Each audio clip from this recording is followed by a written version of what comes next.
மகாநதி அடுத்த வர எபிசோடில் பார்த்தீங்கன்னா பாட்டியும் தாத்தாவும் காவேரி வீட்டுக்கு வந்து இந்த மாதிரி நாங்கள் தான் வேணான்னு சொல்லிட்டீங்க, ஆனால் பண்ண வேண்டியதெல்லாம் பண்ணாமல் இருக்க முடியுமா, காவேரிக்கு வந்து வளகாப்பு பண்ணணும், அதனால கொஞ்ச நாள் போய் வச்சுருந்து வளகாப்பு பண்ணி திரும்ப விட்டுறோம் அப்படின்னு சொல்லிட்டு பாட்டியும் தாத்தாவும் சொல்லுவாங்க. சொல்லிட்டு அவங்க திங்ஸ்லாம் வாங்கி வச்சுட்டு போயிடுவாங்க. இதுக்கப்புறம் கங்கா வந்து என்ன இவ்வளோ பொருள் இருக்குது அப்படின்னு சொல்லிட்டு கேட்குறப்ப இந்த மாதிரி பாட்டி வந்து சொன்ன விஷயத்த கங்கா கிட்ட சொல்லுவாங்க.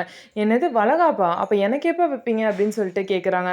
அதுக்கு வந்து எல்லாரும் சொல்கிறாங்க, பாட்டி வந்து என்ன சொல்கிறாங்க அப்படின்னா உனக்கும் காவேரிக்கும் சேர்ந்தே வச்சிடலாம் அப்படின்னு சொல்லிட்டு பார்த்தீங்கன்னா பாட்டி சொல்கிறாங்க. உடனே வந்து பார்த்தீங்க அப்படின்னா அப்போதைக்கு எல்லாரும் பேசவும் கங்காவும் சரின்னு சொல்லிட்டு ஒத்துக்கிறாங்க. அதுக்கப்புறம் கடைக்கு போனதுக்கப்புறம் அங்கே பார்த்தீங்க அப்படின்னா வந்து யமுனா வந்து வராங்க. யமுனா கிட்ட இந்த விஷயத்த சொல்கிறாங்க.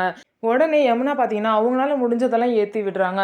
கங்கா பார்த்தீங்க அப்படின்னா இதெல்லாம் சரியாடி, அவ கூட போய் என்னை சேர்ந்து வந்து உட்காந்து பண்ண சொல்கிறாங்க, எப்படி இருக்க போதோ தெரியலன்னு சொல்லிட்டு கங்கா புலம்பிட்டு இருக்காங்க.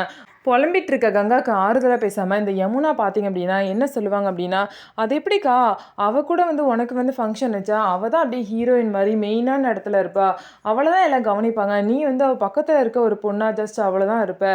அதே மாதிரி அவருக்கு நிறையா கிஃப்ட் எல்லாம் கொடுப்பாங்க, விஜய் அவளுக்கு அவ்வளோ கிஃப்ட் வாங்கி கொடுப்பாரு, ஆனால் குமரன் மாமா செலவும் பண்ண மாட்டார், உனக்கு ஒன்றும் வாங்கியும் தர மாட்டார்.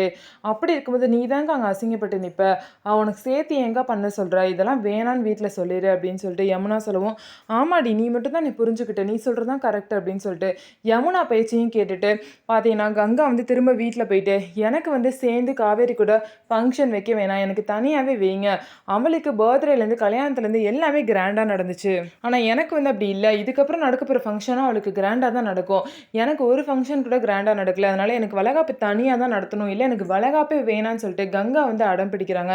இதுக்கு முக்கியமான காரணமே யமுனா தான். ஸோ இதுக்கப்புறம் என்ன நடக்க போகுது, வளகாப்பு ஃபங்க்ஷன் எப்படி நடக்க போகுது அப்படின்னு சொல்லிட்டு வெயிட் பண்ணி பார்க்கலாம். நம்ம வீடியோ உங்களுக்கு பிடிச்சிருந்தா நம்ம வீடியோவை லைக் பண்ணிக்கோங்க, மறக்காமல் நம்மளோட சேனலை சப்ஸ்கிரைப் பண்ணிட்டு பாருங்கள்.